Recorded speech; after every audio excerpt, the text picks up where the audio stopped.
Hello YouTube, welcome back to the channel. So here's the thing. I've sold off most of my old techwear recently, and it all kind of started with the growing need to wear more natural fabrics like cotton, wool, silk, leather, you name it. And with that shift, my overall aesthetic changed quite a bit.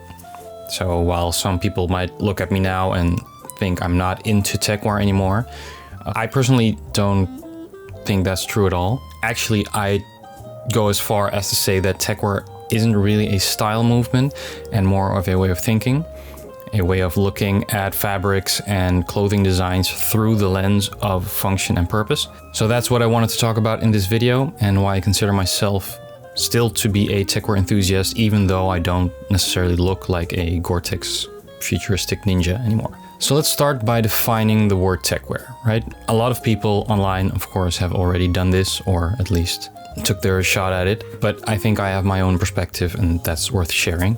So to me, techwear is clothing that incorporates the technical aspects of performance gear, like military clothing, workwear, sportswear, but is worn outside of its intended use context and done consciously with full awareness of the original purpose behind the design. So it's more about how and why you wear something and not just how you look. And even visually, we already know there are multiple techwear subgenres, right? You've got the gorpcore, gray man, and of course the, well, acronym style, I guess, which often is just referred to as techwear, I guess, by default, like the blacked out, militaristic, cyberpunk, ninja vibes. I don't even know if there's actually a name for that style. But gorpcore, for example, is typically about wearing true outdoor performance gear, but to your office job, right? Or to grab a coffee in the city. But if you actually go hiking in your gorpcore outfit, in my opinion, it kind of stops being techwear. Then you're just wearing it as intended. You're wearing outdoor clothing for your outdoor activities, right? Then it kind of reverts back to just being performance wear. Like a basketball player wearing a quick drying sport outfit is not wearing techwear, if you know what I mean. I mean, I get that it's harder these days to tell why people wear certain clothes because fashion has become like super casual for quite a long time now. And it's only getting more so. Like before the 1950s, no one would walk down the street in a tracksuit unless they were actually going for a run.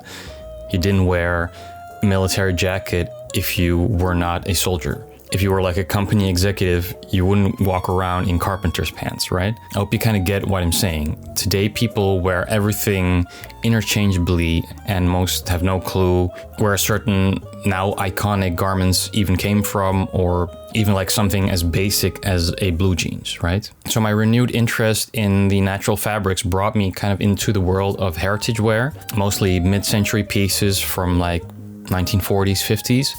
Give or take a decade.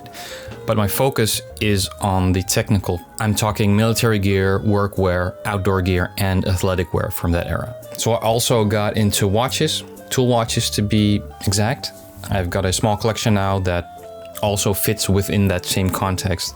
Tools made for specific functions that are now worn as fashion items. Generally, I don't collect actual vintage garments from that period because they are either in bad shape, or if they are not, they are extremely expensive. So what I go for are mainly historical reproductions of iconic pieces, newly produced items from the leading, mostly American heritage brands that have been making those same garments since back then, and sometimes even in limited reissues. So if that sounds interesting to you, you should definitely stick around on this channel. And if you haven't subscribed yet, do hit that button. And to the acronym fans, don't worry, I still will be talking about acronym.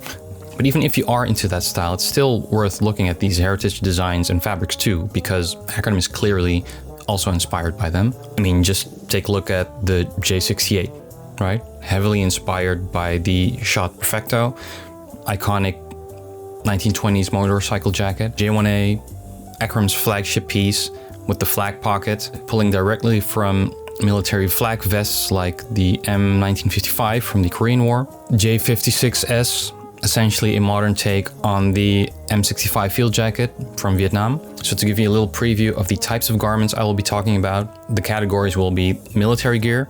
I've been very happy with the historical reproductions of Bronson Manufacturing, a Chinese brand that is doing the same as well-known Amikaji names like the Real McCoys and Buzz Ricksons, but for a fraction of the price. I'll share my experience with their quality. Heritage outdoor brands like Woolrich, LL Bean, Pendleton.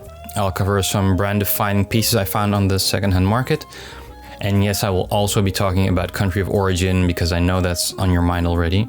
Pioneering athletic brands like Champion and Converse, with deep diving into production techniques like reverse weave and their roots in World War II. And finally, as I said, tool watches. These were created with very specific functions in mind, but are now worn by me in classic Techwear spirit as fashion accessories. So yeah, lots of exciting stuff, at least for me, hopefully for you too. We'll be diving in what I would like to call ARCHETECHWEAR.